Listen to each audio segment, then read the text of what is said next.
This time on Inside Bikes, we have got a scooter. We have got Honda's ADV350. Now, it takes Honda's fantastic Forza 350 and it gives it a little bit of an adventurised styling exercise. So at the heart of this is the single-cylinder 330cc, 29 horsepower-ish engine from the Forza 350. So what I like about these mid-size scooters is that they kind of give you the best of all worlds.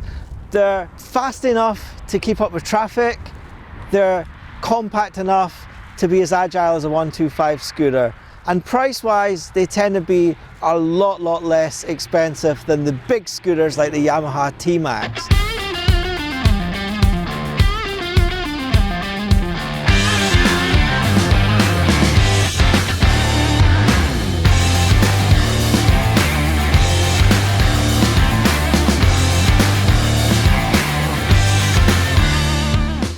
Now when I heard about this, I was a bit quizzical because an adventure scooter, adventure 350 scooter, bit strange for me.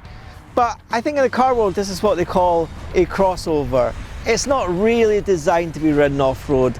It's got Metzeler Karoo tyres, but it's not the big knobbly Metzeler Karoo 4s. It's the street version called the Street, and it's got a nice cool little sort of off-roady style block pattern, but to ride them they feel as good as any street tyre you're ever going to ride. Other little adventure touches, well, the design language kind of is in line with Honda's Africa Twin, which is their flagship adventure bike. Most scooters you've got like finishers, plastic finishers over the bars. With this you've got nice adventure bike style fat bars, and I really like that because it means I can put my quad lock and accessories on there like that.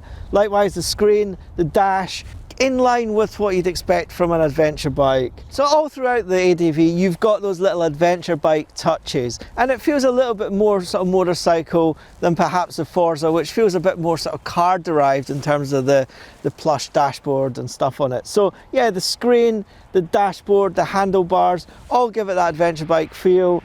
You've got handguards on it as well. So let me get the couple of things that I didn't like so much out of the way. This bike came with the heated handlebar grips, which is an optional extra. Really easy to operate using the thumb on your left hand. It's got 5 settings, but despite that, none of them are really that very warm. And riding it in March, I was a bit chilly, and that wasn't helped by the fact that these handguards are quite small and they sit low. And actually I found it was deflecting cold air into my knuckles, so I didn't like that so much. But if I was to buy one and ride it year round, I'd probably get some big handlebar muffs anyway for it. Not a massive fan of the screen. I didn't feel it was very effective. It's got 4 settings, manually adjusted using a hand adjuster, which I think for this price of bike and this category bike is a really good system.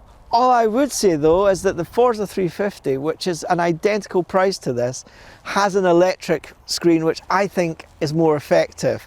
Now, screen you generally set once and leave it there, so I'm not going to get too hung up on that, but I do feel that the Forza has better weather protection, better screen, and it's electric as well. Just saying. And I think ultimately that's what it comes down to. I think these scooters are absolutely fantastic. A 125 will get up to 60 and then it's huffing and puffing a little bit, and you can feel a little bit vulnerable if you're in with trucks and buses and so on.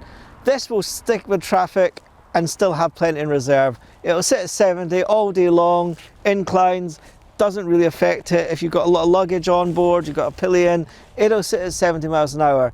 And that is fantastic if you've got a longer commute. And to be honest, I'd be happy riding this one end of the country to the other. And I think it has a broad appeal. I can see this appealing to commuters who perhaps have 40, 50, 60 miles that they've got to cover. I can see it appealing to people who perhaps, for whatever reason, are not able to ride geared motorcycles like they once were. It has broad appeal and a really tidy price tag. And the great thing about these is that they're cheap to run. We've done a couple of 100 miles on this ADV and we were getting just under 70 miles to the gallon, and that equates to about 180 to 200 miles between refueling stops. Really practical machine. Also practical is that under seat storage. There's 50 litres under the seat. It's enough for 2 helmets, a couple of bags of shopping. You know what, I believe you could get a holdall under there and go away on holiday quite easily. And Honda also do a top box, which we don't have on this bike, which is another 50 litres. and that works with a central locking system, you really find an incredibly practical motorcycle in the ADV350. One of the only other little downsides to this, and it isn't really a downside I suppose, is that you do need a full motorcycle license, or you need an A2 license to be able to ride the 350. Now a lot of people get onto 125 scooters because the accessibility of them. You can do your CBT, a day's training, and you can ride it on L plates.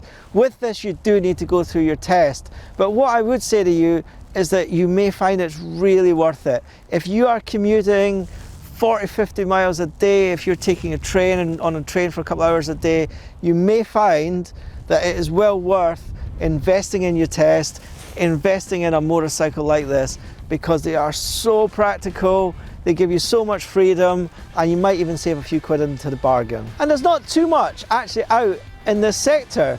They're very popular in Europe, but over here in the UK we seem to kind of neglect these bikes.